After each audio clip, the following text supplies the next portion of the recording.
So, hi everyone, I'm Mark. I'm one of the founders of VRtize, and we're building an advertising and analytics startup in VR.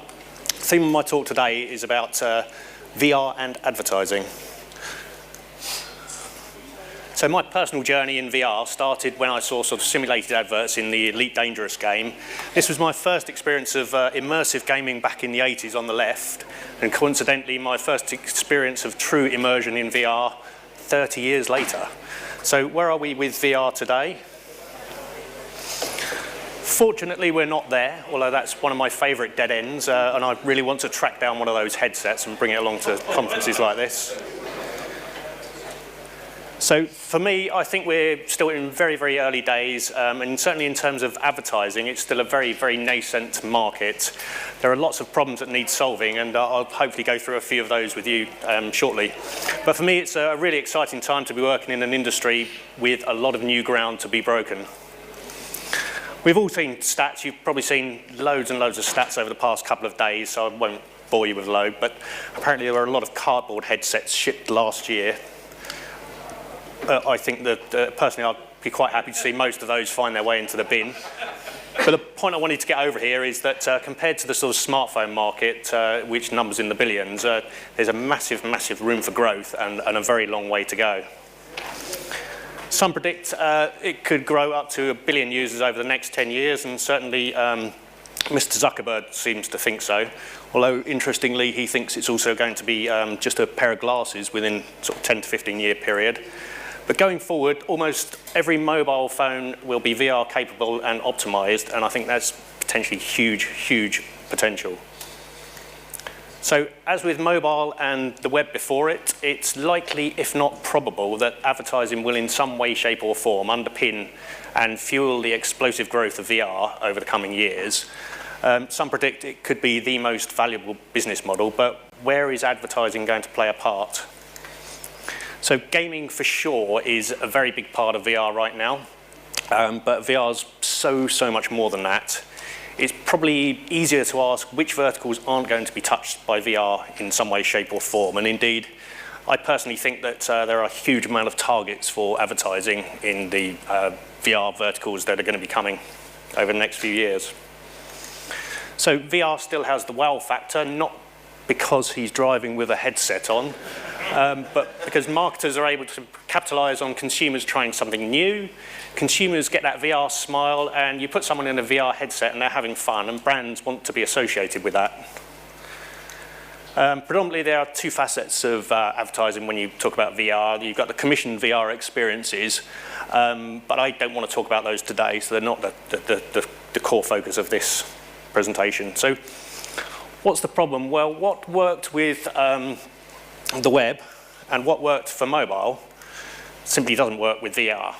Most VR apps available in app stores right now that incorporate ads, and there are actually quite a few, use full screen pop-ups and mobile ads that go across both eyes. That type of advertising destroys the sense of presence and immersion in VR, which are the very essence of VR.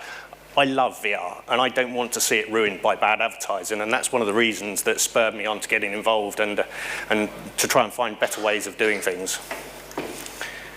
This is how users see non-stereoscopic adverts in VR. They can't even see them. They can't do anything with them. They're absolutely useless, right? So who on earth would be doing that? Well, actually, there are hundreds of apps in the app stores for Google Cardboard that are using full-screen interstitials at the bottom and banner ads that are non-stereoscopic. And I want to be clear here. I'm not criticizing these developers. They need to make money, and they need to find a way of making money. But the fact is, there's very, very little choice right now, and I guess people keep saying it's too early for advertising in VR, but there are actually people that are doing it and need to make money, especially at the sort of casual gaming end of the market. I won't dwell on it, but there are people doing very, very bad things with advertising, and I'll best move on from that one. That winds me up.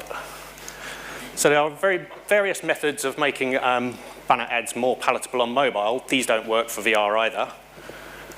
And with a brand new medium like VR, there are far more interesting ways, things that we can do than banners and pop-ups anyway. We've got natively embedded 2D static images possibility, opportunity for immersive 360 images and video. We have the ability to introduce interactive objects and product placement. And lastly, we have possibility of virtual rooms. And I'll run through quickly a couple of examples of these. So this is an example of a native 2D poster ad. By integrating static ads sensitively, VR developers don't need to destroy immersion. They don't need to alienate their users and annoy them. And this is kind of an example of that.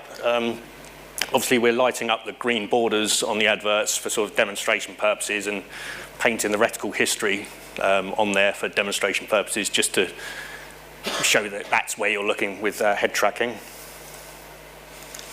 I'm just going to mention very quickly at this point, I think it's really important, editorial and creative control must remain in the hands of developers. I think it's really crucial. I mean, you wouldn't tell publishers on the web how to display your advert, so I think it's really, really important in VR. I think for me, Space Pirate Trainer is a great example of this. You know, they're using ads as props as part of the environment, animated holograms in this case. But what works for this type of environment probably isn't going to work for a different type of environment, medieval environment, for example. And this was another example of that. The game I mentioned earlier, Elite Dangerous. These aren't real ads, these are just fake, but the developers have chosen to put them in, I think, from an artistic point of view in order to sort of sell the realism of the whole game. And here is an example of a 2D video trailer being triggered and played in a VR environment. Again, this is a contrived example for demonstration purposes. We've got examples of 360 videos, 360 video interstitial with there are skip buttons and there's a call to action which I'll explain a little bit more earlier. I don't have a video of this one, I'm afraid. And here is an experiment with interactive adverts. In this instance, it's ads that are triggering changes to scene props. So you look at a different advert, it's changing the car. It's just kind of an example as some of the experiments that we're doing. Lastly, and not my favorite, is the virtual room, where users are transported to a virtual cinema type environment. And they get a 2D or 3D advert streamed into that environment.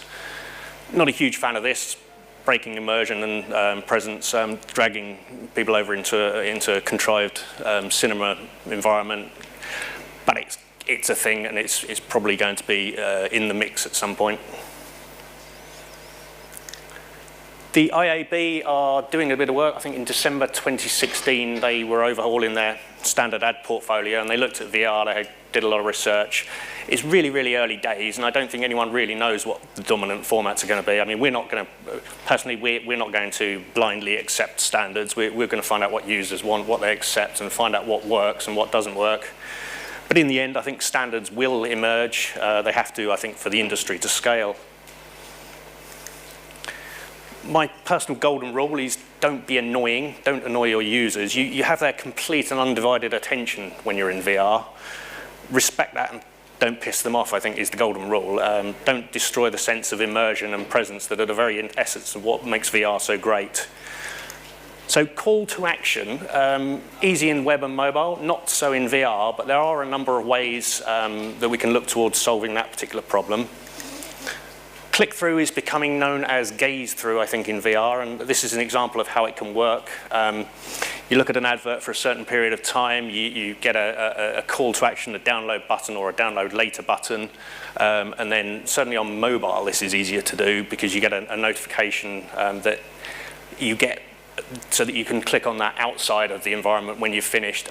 Once you've looked at that, it doesn't interrupt your experience anymore. I think the jury's still out on the best way forward with tethered VR platforms. Harder to do this sort of thing with that. But you know, there are various experiments we're doing, not for gaming. You're not going to see an in-world browser in a gaming environment, but it's not that difficult now to embed a browser into a VR environment. This is just some of the stuff we're toying with and playing with. I think the casual gaming sector might be the sort of area where this sort of thing is done, but unlikely. It's going to be some of the things I'll talk about in a minute. So analytics. With mobile, we had telemetry from additional means such as location, touch, and gyroscopes. With VR, I mean, there's a huge amount of information that you can look at: head pose, positional telemetry. Pretty soon we're going to see eye tracking, additional things that we can track, facial muscles, for example, and we're going to be able to find out, is the wearer smiling? Did they look surprised? Heart rate sensors, sweat sensors, did the person sound scared? There's just literally going to be a huge amount of information going back, and we've already started tracking this, analysing it and logging it at my startup. But we've really literally only just started to scratch the surface as what's possible, and new sensors are going to be coming along online all the time. So surely nobody's going to sign up to all of this tracking, right? Well, this was lifted straight out of the Oculus privacy policy. Information about your physical movements and dimensions when you use a virtual reality headset, that's in there right now. So if you use an Oculus Rift, we're all signing up to it. So there are huge conversations going to need to be had about this over the coming years, and it's probably going to spawn whole conferences in itself as to what we as a society want big corporations and then governments to know what we're doing in VR environments, but that's probably not the focus of my talk now. For advertisers, I think some of the important things that we get: did the user look at the advert? When did they look away? Did they focus and concentrate on the advert? This is all stuff that, you know, for the first time we can actually measure it and grab hold of it and find out what people are doing, what they're looking at. And for advertisers, it translates to things like heat maps. We already have a huge amount of this data with head tracking, but pretty soon we're going to be getting eye tracking. I think this is a demo of the Fove headset. I was lucky enough, Lachlan Wilson, the CTO, gave me a demo back in early 2015, and it was absolutely amazing even back then. I'm not certain eye tracking will be in version 2 of the devices, but it's certainly coming soon to most of the devices. I think Google acquired iFluence, Oculus have acquired iTribe. So it's going to be an important part of VR for sure. So with VR, you can hold people's attention for a lot longer. I'm going to race through these slides. We have VR offers an immersive experience that stays with users forever. It helps with human communication cues, things like direct eye contact, strong presence, warmth, and emotion are difficult to transmit in other mediums. VR, that's a lot easier. And I think simplifying the complex is a picture's worth 1,000 words, and with virtual experience, is worth 1,000 images. So I'm going to quickly flick through these ones. So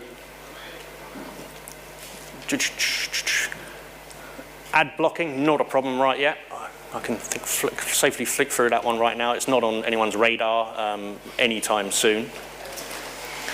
So the future, it's very, very early days, but I don't know if everyone's seen WebVR, probably a lot of people are familiar with that. It's got the support of most of the major players, and it will certainly lead to a democratization of VR content. I think it's going to be important, and it's sort of moving us towards the metaverse, and best thing yet, it's pure HTML. If you haven't had a go with WebVR, knock something up, download one of these browsers that already supports it, and just give it a go, try it. So I think we're just scratching the surface of what's possible in VR ad tech, and I haven't even touched on augmented reality or mixed reality, and they're whole new worlds of possibilities amongst themselves. So I think if there's only one thing I'd like everyone to take away from this, it's please don't, if you do advertising in any way, shape or form in VR, please don't annoy users.